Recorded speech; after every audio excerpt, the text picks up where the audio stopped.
Et bonjour à toutes, bonjour à tous, bienvenue dans votre nouvel épisode de The Trick Play consacré au preview de la saison 2025 de College Football. Aujourd'hui, détour par la Big 12 pour parler de trois programmes qui auront un objectif commun lors de cette saison, c'est une qualification pour un bowl. Alors, on va parler donc aujourd'hui des Bearcats de Cincinnati, des Cougars de Houston et des Mountaineers de West Virginia. Donc trois programmes qui devraient être englués, on va dire, dans le ventre mou, voire bas de la Big 12, et qui ont pas forcément des grands objectifs, une qualification pour une post-season, ça sera déjà très bien pour eux au vu de leur saison dernière respective et de leur calendrier, etc., etc. Alors on va pas s'embêter, on va faire encore une présentation de façon alphabétique, pardon. Donc, on va commencer par les Cincinnati Bearcats. Alors, les Bearcats, l'année dernière, ça donnait quoi? Ça donnait une saison en 5-7. Après un bon départ, ils avaient été à 5 victoires pour 2 défaites au cours de la saison. Et malheureusement, derrière, ça a capoté, notamment à cause de l'attaque. On y reviendra un petit peu plus tard. C'est la troisième saison de Scott Satterfield, le head coach à la tête des Bearcats, qui avait pris la suite de Luke Fickell quand celui-ci était parti du côté de Wisconsin. Un recrutement qui à l'époque était considéré comme meh, parce que Scott Satterfield du côté de Louisville, ça n'avait pas été top. Et on s'était dit, mais est-ce que ça va donner grand-chose, quelque chose de mieux du côté des Bearcats? Et pour l'instant, bah non, pas grand-chose, puisque du côté de Cincinnati, il est à 8-16, hein, ce qui est quand même pas terrible sur les 2 ans. Son bilan avant est quand même bien meilleur, mais voilà, du côté des Bearcats, c'est quand même compliqué. Et ben, on peut dire très clairement que c'est un head coach qui est sur le hot seat, on peut dire ça comme ça. Ça ferait une troisième saison de suite sans bowl, et je pense que c'est pas l'objectif des Bearcats. On pensait bien que la transition vers la Big 12 va être compliquée, mais peut-être pas aussi compliquée. Alors pourtant, il y a du talent, notamment défensif. On va y revenir un petit peu plus tard. Voilà. Quoi dire de plus pour vous donner un petit maître mot, en tout cas un petit focus sur la saison dernière? Pas grand chose, donc une attaque qui a eu une attaque et une défense globalement moyenne des deux côtés, moyenne moins d'ailleurs, et une attaque qui a vraiment eu du mal sur la fin de saison à scorer, et c'est ce qui a empêché les Bearcats de se qualifier, parce qu'ils avaient 5 matchs de suite à jouer pour se qualifier pour un bowl, et ça a été défaite à chaque fois: Colorado, West Virginia, Iowa State, Kansas State et TCU. Alors j'entends que c'était pas forcément des équipes simples à jouer, mais voilà, il y avait West Virginia à domicile, ça aurait dû faire une victoire si on voulait espérer jouer un bowl, ce n'a pas été le cas. Alors, du niveau de l'effectif, alors déjà on va parler de l'attaque. Le bon point, c'est que Brendan Sorsby, le quarterback titulaire, est de retour. Donc ça, c'est quand même plutôt bien, parce que c'est un quarterback qui était plutôt bon l'année dernière. On en a peu parlé, hein, qu'on soit très clair, mais c'est un quarterback qui a fait une saison tout à fait correcte, avec assez peu de déchets, une bonne pourcentage de complétion à la passe. Donc voilà, donc, il est que junior en plus, donc théoriquement il a encore 2 ans à jouer. Donc les feux sont verts de ce côté-là, et ça c'est plutôt bien dans un monde où college football où c'est quand même parfois complexe de garder un QB plus de 1 an. Avoir son QB sur plusieurs années, c'est quand même plutôt cool, sachant que il y a pas mal de changements au niveau de la ligne offensive. Alors Gavin Gerhardt, le center, est de retour, ça c'est plutôt bien. TeAndre Buford également. Mais de l'autre côté, les autres titulaires sont des nouveaux arrivants ou des anciens remplaçants. On va voir ce que ça va donner. Ça n'a pas forcément recruté de façon optimale du côté du portail des transferts, mais voilà, en tout cas il y a un peu d'expérience, les joueurs qui arrivent notamment de South Dakota, Joe Cotton pour ne pas le nommer, qui devrait être le titulaire à left tackle et qui a été plutôt bon du côté de l'équipe FCS, donc voilà, les Coyotes, pourquoi pas, on y croit. En tout cas voilà, il a plutôt impressionné au niveau des différents entraînements auxquels il a participé, donc à suivre bien évidemment. Il a eu des stats assez bonnes au niveau FCS, donc à voir maintenant s'il est capable de faire la transition au niveau FBS.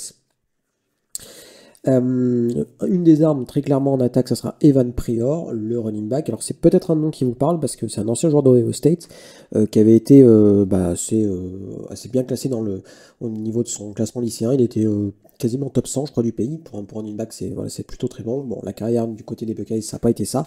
Voilà, ça fait 2 ans qu'il est là maintenant du côté de Cincinnati. L'année dernière, il a fait une bonne saison. Il a un petit côté quand même couteau suisse, hein. Il peut courir, mais il peut aussi réceptionner des ballons. Et ça sera, je pense, l'arme, peut-être pas numéro 1, mais une des armes en attaque très clairement. Donc ça joue avec beaucoup d'expérience. Qui devrait être capable de passer un cap cette année. En tout cas, on l'espère pour les Bearcats. Parce qu'au niveau des receveurs, ça va être un petit peu plus compliqué, on va pas se le cacher. Voilà, on est allé piocher un peu à droite, à gauche, et pas mal en FCS. Voilà, alors des fois, c'est un peu ça passe ou ça casse. Mais bon, on va voir. Mais le receveur qui devrait être, alors peut-être pas receveur numéro 1, mais l'arme, je pense à la réception numéro 1, ça sera Joey Royer, le tight end. 50 réceptions pour lui l'année dernière. Il avait fini d'ailleurs une équipe All Big 12. Donc voilà, c'est un joueur pareil, avec beaucoup d'expérience et qui sera capable voilà, de donner une soupape de sécurité à Brennan Sorsby. Et je pense que c'est bienvenu. Parce qu'à côté de ça, voilà, voilà, les noms sont pas hyper ronflants. Alors il y a Cyrus Allen qui arrive du côté Texas A&M, mais voilà, c'était pas un receveur numéro 1 là-bas, loin de là. Donc voilà, peut-être des joueurs un peu revanchards, on va voir ce que ça va donner. Au niveau de la défense, une défense qui a globalement eu du mal l'année dernière. Il y a du talent et de l'expérience, notamment sur le front 7. Alors bien évidemment, Dante Corleone, le parrain, est bien évidemment de retour. Je trouve ça plutôt cool parce que je pense que c'est un joueur qui devait être hyper demandé sur le portail des transferts ces 2 dernières années. Il n'a pas bougé, donc c'est bien. Donc à voir bien évidemment s'il est capable d'amener cette défense des Bearcats à un autre niveau. Parce que c'est un joueur hyper talentueux et voilà, on le garde une année de plus en CFB, c'est vraiment très très cool. Donc tant mieux. Du côté des linebackers, il y a un duo pareil qui est senior, qui a fait beaucoup de bien l'année dernière, c'est Jack Diggle et Jack Goldé. Pourquoi très bien? Parce qu'à eux deux, ils étaient à plus de quasiment 150 tackles. Ils sont de retour. Donc voilà, donc déjà, il y a ces 3 éléments-là qui reviennent et qui ont d'expérience et qui sont très clairement voilà, les piliers de la défense des Bearcats. Le reste, voilà, c'est un petit peu l'inconnu, qu'on soit très clair, notamment de la secondary qui sera complètement à revoir. Jikan Sank, alors qui n'est pas titulaire l'année dernière, mais voilà, qui devrait un nom à suivre parce qu'il a quand même aussi pas mal d'expérience. Donc au niveau de la secondary, ça devrait être plutôt lui le leader, avec potentiellement Christian Harrison, qui est le fils de Ronnie Harrison, pour ceux qui suivent un peu la NFL, donc il doit forcément vous parler. Donc on va voir ce que ça va donner, il devrait être safety. Un autre joueur peut-être à surveiller, ça sera Xavier Williams, un safety également, qui arrive du côté qui arrive de Charlotte, mais qui était quarterback au début. Et il a joué safety l'année dernière, donc il a fait une transition, donc à voir ce que ça va donner. Mais bon, pareil, c'est arrive de Charlotte. Bon, voilà, avec un petit peu, on va mettre un petit peu des astérisques à tout ça parce que il faut que ça clique et au niveau du talent, je suis pas certain que au niveau de la secondary, ça soit forcément ça. Voilà pour un point de vue global des armes en attaque et en défense. Pas grand chose à rajouter au niveau des équipes spéciales, pardon, l'arrivée d'un kicker sur le portail des transferts depuis Charlotte aussi. On a beaucoup d'éléments du côté de Charlotte. Donc on va voir. Il a été plutôt bon avec Charlotte. Il s'appelle Stéphane Rusnak. 11 sur 11 en field goal l'année dernière, notamment un de plus de 54 yards. Donc ça sera a priori un transfert plutôt réussi. On va voir ce que ça va donner, bien évidemment, avec une nouvelle équipe et peut-être un peu plus de pression qu'avec les 49ers. Voilà pour les effectifs. On va parler maintenant un petit peu du calendrier. Donc un calendrier 2025 relativement abordable quand même. Alors ça va commencer contre Nebraska en match dans le Arrowhead des Kansas City Chiefs. Bouh, match sur terrain neutre, c'est de la merde, on est bien d'accord. En plus contre Nebraska, ça aurait mérité un joli match sur campus. Mais bon, voilà, bref. Malheureusement, c'est pas le cas. Donc ça va être un match compliqué pour commencer. Ensuite, il y a Bowling Green et Northwestern State. Alors, Bowling Green, équipe de MAC, ça devrait faire victoire. Northwestern State, équipe FCS, ça devrait faire une victoire. Voilà, donc il y a moyen de basculer en 2-1 assez rapidement. Puis derrière, le calendrier Big 12 est assez ouvert quand même. Donc il y a déplacement à Kansas, après réception de Iowa State et UCF, déplacement à Oklahoma State, réception de Baylor, déplacement à Utah, réception d'Arizona, déplacement à BYU, réception de BYU, pardon, et déplacement à TCU. Donc il n'y a pas de Texas Tech, il n'y a pas de Kansas State, il n'y a pas d'Arizona State. Grosso modo, les 3 équipes qu'on attend le plus haut. Alors effectivement, il y a d'autres grosses équipes, mais déjà on évite ça. Donc voilà, donc moi je trouve que c'est quand même relativement ouvert. UCF à domicile, ça peut tout à fait faire victoire. Déplacement à Oklahoma State, qui est quand même aussi un peu dans l'inconnu cette année, ça peut tout à fait faire victoire. Arizona à domicile, ça doit faire victoire. Donc déjà, si on arrive avec ces 3 victoires-là, plus les 2 victoires de Out of Conference, ça fait 5. Et c'est pas impossible d'aller gratter une victoire je sais pas moi, à TCU, voilà, pourquoi pas, ou à domicile contre, voilà, sait-on jamais, contre Baylor ou déplacement à Kansas, voilà. Alors c'est vrai qu'il n'y a pas de match, il n'y aura pas de match facile, c'est clair. De toute façon, Big 12 c'est tellement dense, hein, on le répète assez, que je pense que c'est quand même complexe de donner des pronos clairs et précis. Mais voilà, je pense que c'est une équipe, si ça tourne bien, ils peuvent avoir un bowl à la fin de saison. Mais quand même, je pense que leur manque de talent, notamment au niveau de la secondary, au niveau des receveurs, ça sera malheureusement trop compliqué pour eux. Je leur donne un bilan de 5-7, le même que l'année dernière, avec effectivement 3 victoires en Big 12. Je dirais Arizona, à TCU et pourquoi pas à Kansas ou UCF à domicile. Je vais pas donner une victoire à Oklahoma State, hein, parce qu'on n'est pas, je suis pas fou. Voilà pour leur bilan. Donc ça veut dire concrètement le même record que l'année dernière. Et pourquoi pas un Scott Satterfield viré soit en cours de saison parce que voilà, il y a on va dire un début de ce calendrier Big 12 qui est pas simple, à Kansas et Iowa State. S'il y a 2 défaites de suite, ce serait pas impossible qu'on voit par exemple Scott Satterfield sauter. Mais voilà, je ne vois pas sur le banc des Bearcats l'année prochaine, et je ne vois pas les Bearcats donc jouer un bowl. Direction Houston maintenant pour parler un petit peu des Cougars. L'année dernière, un petit peu compliqué pour la saison de manière générale, pour la première saison de Willie Fritz à la tête du programme, un record de 4-8 et notamment un bilan de 2-7 en Big 12, une saison très décevante, notamment offensivement. C'était très clairement l'une des pires équipes du pays, alors que défensivement, au contraire, ça a été très très bien, tellement bien que Chillwood, le coordinateur défensif, est parti du côté de Texas Tech, donc voilà, donc il y a déjà un petit changement au niveau des cordeaux, et donc c'est jamais très bon signe. Nouveau coordinateur offensif, pardon, Sled Nagel, qui arrive du côté de LSU. Voilà, donc il y aura besoin que ça clique rapidement. En tout cas, ce qu'on peut dire, c'est que Willie Fritz, il a pris quand même le problème à bras le corps, j'ai envie de dire. Quasiment 30 transferts arrivés, notamment au niveau de l'attaque, parce qu'il y avait quand même besoin, très clairement, de 109 pour faire décoller tout ça. Avec notamment l'arrivée de Connor Wakeman, l'ancien quarterback de Texas A&M, qui devrait être quarterback titulaire. On va voir ce que ça va donner. Mais voilà, si je reste un petit peu circonspect, qu'on soit très clair, au vu de sa carrière un peu fait dans le scie, on va dire ça comme ça, du côté des Aggies. En tout cas, on ne peut pas dire que Willie Fritz est chômé du côté du portail des transferts, ça c'est clair. Il y a eu quelques départs aussi, on en discutera, notamment du côté défensif, du côté des safety, qui handicapent par contre le programme très clairement sur la défense. Voilà. Alors, on va pas parler de l'effectif, hein, vous connaissez maintenant la formule. Au niveau de l'attaque, donc Connor Wakeman qui devrait être titulaire au poste de quarterback, quand même 13 carrière start du côté de Texas A&M, quasiment 3 milliards et 19 touchdowns pour lui lors de ces 13 matchs. C'est pas mal. On va voir si c'est capable, ça permet aux Cougars d'arriver à un bowl, hein, parce que très clairement l'objectif il est là. On verra que le calendrier est quand même plutôt sympa. La ligne offensive, un mélange d'expérience et de nouveaux arrivants. D'expérience, pourquoi? Puisque le left tackle David Newkey est de retour, ainsi que le center Demetrius Hunter. Donc ça c'est quand même plutôt bien. Arrivé depuis le portail des transferts, notamment de Jason Brooks Jr. depuis Oklahoma State, un joueur que j'aime bien et qui devrait être titulaire rapidement et apporter faire beaucoup de bien à cette ligne offensive.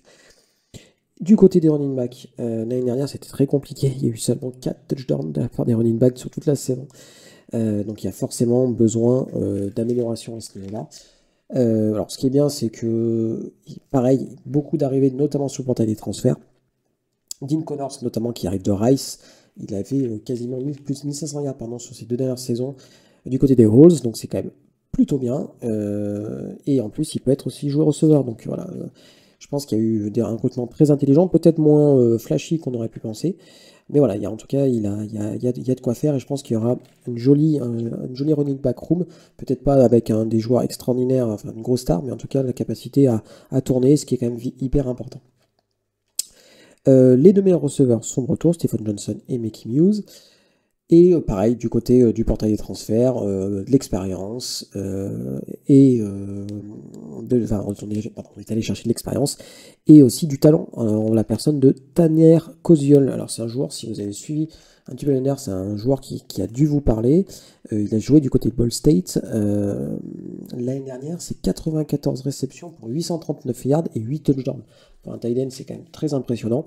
Tellement impressionnant qu'il était parti du côté de Wisconsin juste après cette saison, mais après il est reparti du côté des Cougars. Donc c'est très clairement une très bonne pioche pour l'attaque, qui sera quand même amenée par pas mal de talent et une profondeur d'effectif assez impressionnante pour les Cougars. Mais en soi, c'est presque un retour à la normalité quand on voit le talent de Willie Fritz en tant qu'entraîneur. Un record de 4-8, c'était presque antinomique pour lui. Donc c'est tout à fait normal qu'il soit allé chercher un peu à droite à gauche pour jouer un bowl cette année, et c'est très clairement l'objectif, voire plus si affinité.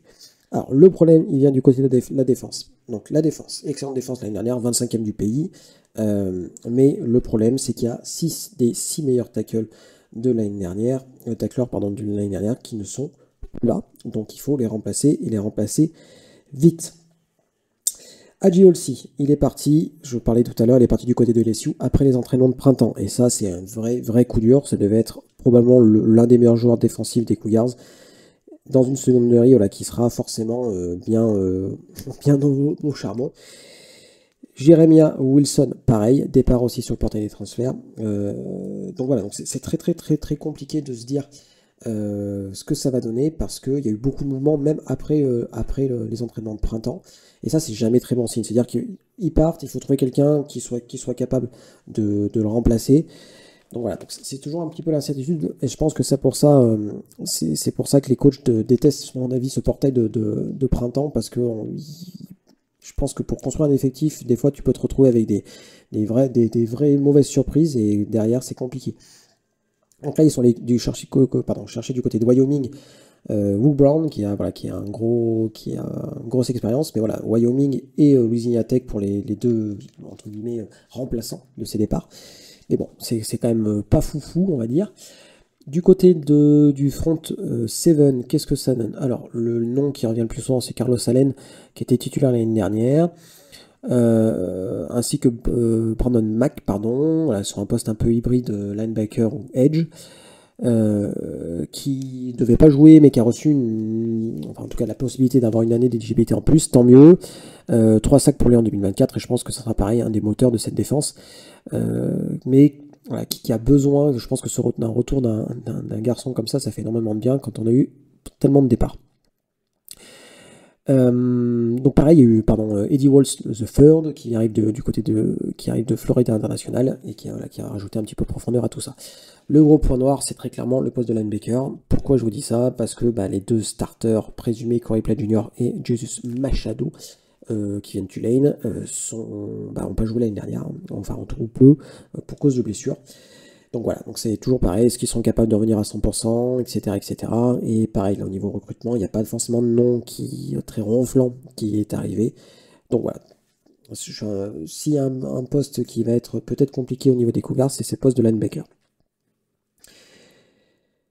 Au niveau des équipes spéciales, arrivée du kicker Ethan Sanchez depuis Old Dominion. Voilà, un bon kicker, 11 sur 12 pour lui l'année dernière, avec seulement un raté de 58 yards. Donc c'est quand même quelqu'un qui est fiable. Donc ça c'est plutôt bien.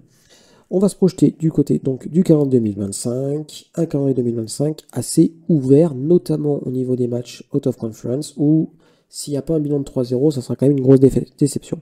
Alors ça commence par Stephen F. Austin, équipe FCS, le 28 août, donc là ça doit faire victoire. Déplacement à Rice dans ce match de rivalité houstonien en semaine 2, donc là pareil, ça doit faire victoire. Et après on attaque Colorado en match de conférence à domicile. Là pareil, au vu du calendrier et des aspirations de début de saison, il faut que ça fasse 4-0. Colorado à domicile, c'est tout à fait ouvert. Et un déplacement à Oregon State pour le dernier match out of conference. Pareil, là il faut que ça soit une win. Donc on peut basculer à 4-0 rapidement. Et puis derrière, tous les espoirs sont permis. Alors Texas Tech à domicile, ça va être compliqué. Déplacement à Oklahoma State, tout à fait ouvert. Arizona à domicile, tout à fait ouvert. Déplacement à Arizona State, plus compliqué, on est bien d'accord. West Virginia à domicile, tout à fait ouvert. At UCF, tout à fait ouvert. TCU à domicile et at Baylor. Donc voilà, quand on fait le bilan, on se dit qu'il n'y a pas d'Ohio State. Il n'y a pas de Kansas State, voilà, donc il y a quand même, il n'y a pas de, là s'il y a Baylor, pour finir l'année, voilà, c'est très clairement un calendrier qui est très ouvert, et je serais très surpris qu'ils finissent à moins de 6 victoires. Alors, donc là ça fait 1, 2, 3, Je vais leur donner une victoire à Arizona, ça fait 4, à UCF, ça fait 5, West Virginia, ça fait 6, et pourquoi pas Oklahoma State, hein, ça peut faire 7, ou ça peut faire 7, voire 8, si ça se goupille bien, et ce qui serait une saison voilà, déjà réussie. Le but, c'est d'aller jouer un bowl et de se remettre une victoire, une saison victorieuse. Et voilà, et Conor Wegman, mine de rien, il lui reste une année d'éligibilité après ça, donc sait-on jamais. Donc voilà, donc c'est, je pense, je suis carrément plus optimiste, notamment grâce à l'attaque des Cougars par rapport aux Bearcats de Cincinnati. Honnêtement, je pense que Willie Fritz, il est attendu pour gagner des matchs, et là, il faut vraiment le prouver cette année dans voilà, un calendrier qui est quand même très ouvert. Donc, je vais donner 7-5 pour Houston, donc voilà, qui ferait une remontée au niveau du classement de la Big 12, plus digne de leurs aspirations quand ils avaient joué la conférence. Voilà, voilà. Et ben, on est parti pour la dernière équipe. Direction donc Morganton pour parler des Mountaineers qui ont eu une actualité bien fournie à l'intersaison avec voilà, le retour de Rich Rodriguez. Rich Rod du retour à là où il a créé sa réputation, on soit très clair, hein, du côté de West Virginia.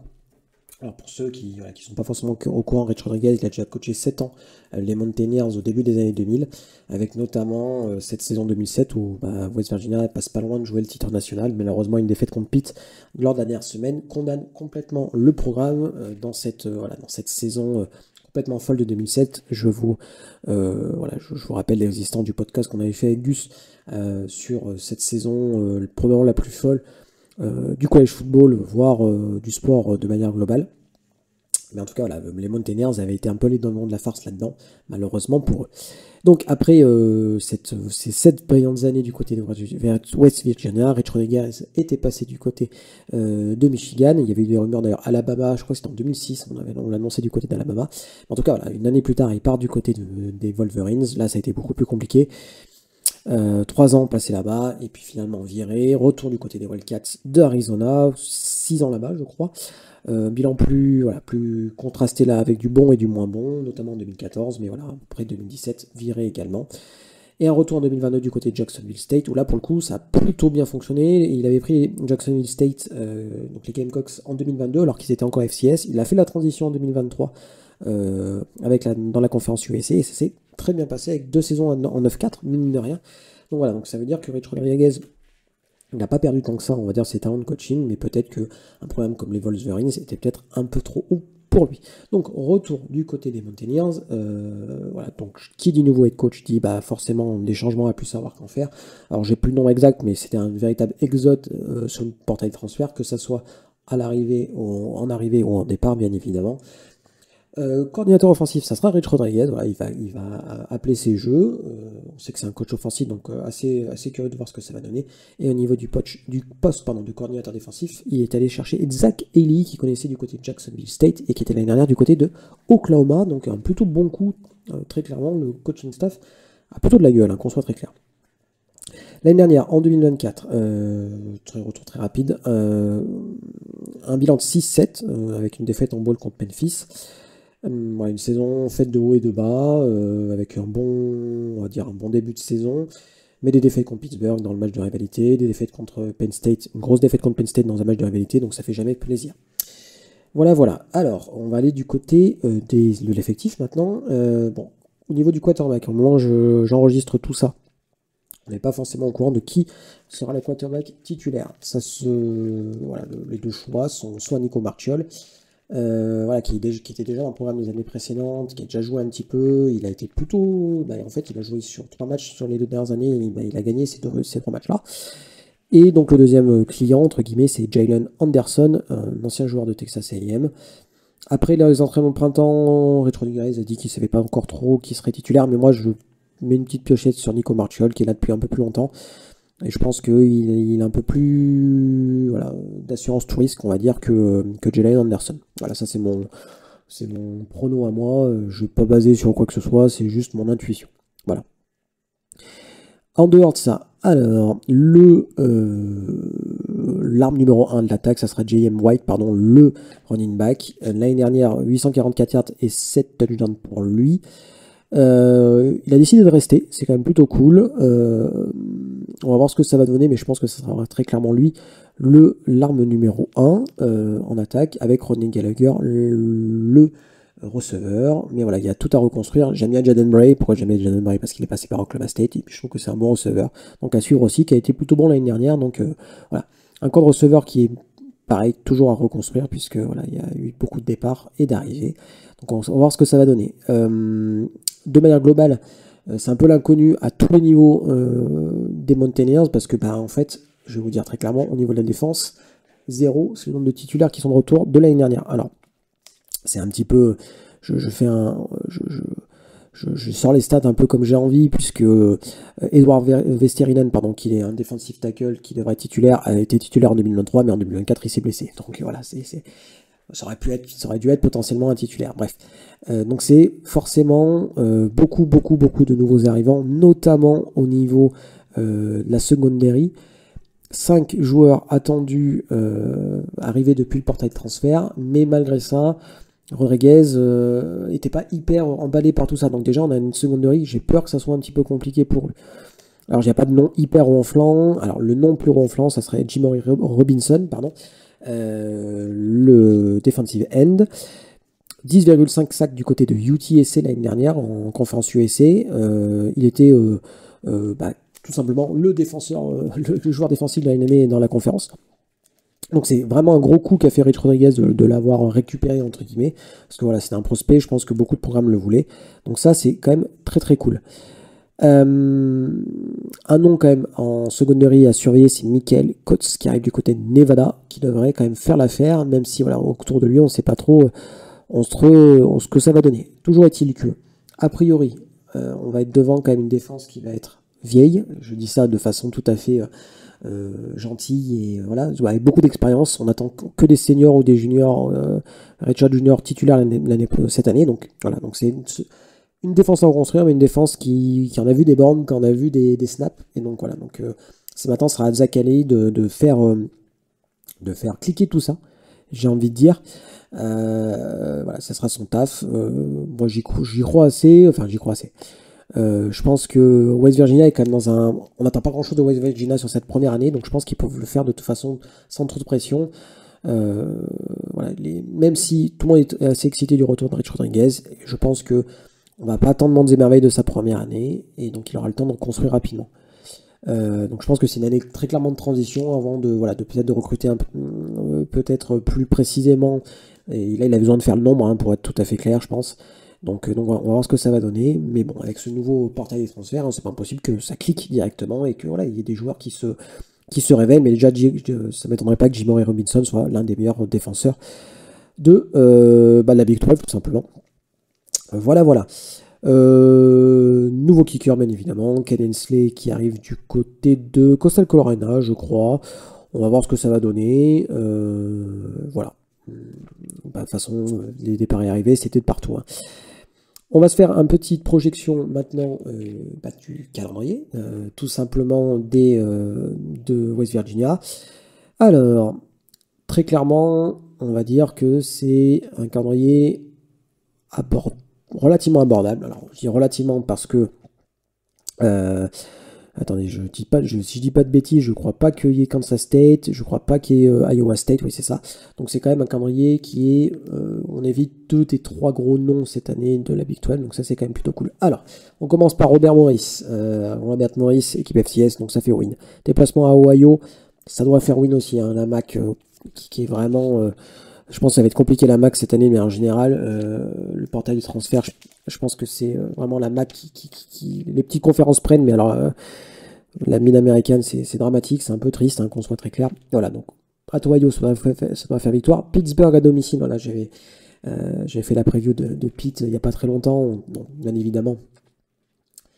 Du côté de Pitt, on espère une victoire, mais voilà, c'est un match de rivalité, c'est à domicile, donc pourquoi pas, et ça permettrait de basculer à 3-0 et d'être un peu plus tranquille quand on arrive du côté des matchs de la Big 12. Donc après, c'est déplacement à Kansas, Utah à domicile, déplacement à BYU, déplacement à UCF, TCU à domicile, déplacement à Houston, Colorado, déplacement à Arizona State et Texas Tech à domicile.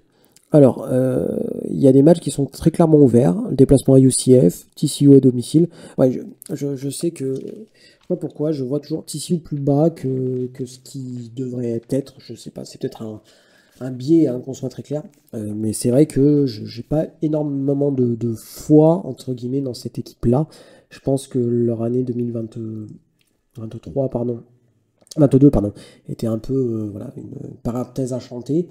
Et malgré, voilà, malgré Sonny Dykes qui fait quand même du bon taf, je pense que c'est sur le long terme, c'est un peu compliqué. Bref, on parlera de TCU. Déplacement à Houston, donc voilà, donc je pense que c'est ouvert aussi. Colorado domicile, c'est ouvert. Donc voilà, donc il y a plein de petits matchs par-ci par-là où je pense qu'il est tout à fait possible de West Virginia de grappiller 3 victoires sur ces matchs de conf. Au moins 3 victoires. Donc moi, je vais leur donner un bilan de 6-6 à cette fin de saison. Je pense que Pittsburgh, ça va être compliqué quand même, hein, qu'on soit très clair, même si c'est à domicile. Mais voilà, je le vois bien gratter le match à UCF, pourquoi pas le match à Houston. Colorado domicile, c'est ouvert aussi. Et voilà, on ne sait jamais. Alors, c'est vrai que les déplacements BYU, ça va être compliqué. Mais voilà, je suis assez, comment dire, j'ai pas de grandes ambitions pour les Mountaineers cette année. Je pense que je suis pas hyper fan, hein, qu'on soit très clair, du retour de Rich Rodriguez. J'ai un peu voilà, on sait que les retours comme ça, c'est jamais très très bon, pour être tout à fait honnête. Scott Frost du côté du UCF, c'est un peu pareil aussi, sauf qu'une différence globale, c'est que Rich Rodriguez, il reste pas sur des échecs. Et je pense que c'est la différence globale avec Scott Frost. Mais bon, en dehors de ça, il y a peu de marge quand même de manœuvre, hein, pour West Virginia cette année. La Big 12 est très très dense. Alors pas forcément, il n'y aura pas forcément d'équipe élite, je pense, dans cette Big 12 là. Mais je pense qu'il y aura, voilà, il n'y aura pas d'équipe mauvaise non plus. Je pense qu'il y a vraiment un resserrement au niveau du niveau global. Donc ce qui fait que, bah, en fait, on pourra être accroché par n'importe qui. Alors c'est vrai que ça, c'est des phrases qu'on a tendance à dire pour toutes les conférences. Je suis bien d'accord avec vous, mais il n'y a pas d'écart de niveau comme on peut connaître en SEC entre Clemson par exemple et un Cal ou un Stanford qui sont vraiment au fin fond de la classe. Il n'y a pas de mauvaise équipe en Big 12, qu'on soit très clair, et donc c'est pour ça que ça ne m'étonnerait pas qu'on voit des équipes à 3, classées assez haut dans la Big 12 avec 3 défaites à la fin de l'année. Voilà, donc j'ai dit bilan de 6-6, mais je pense que j'ai presque été un peu sympa, mais je vais rester sur ce 6-6 pour West Virginia. Voilà pour la preview des Mountaineers, des Cougars et des Bearcats, en espérant que ça vous a plu. Allez, plus que quelques samedis et on est enfin de retour au college football. Je vous embrasse et puis je vous dis à bientôt pour une nouvelle preview. Ciao tout le monde.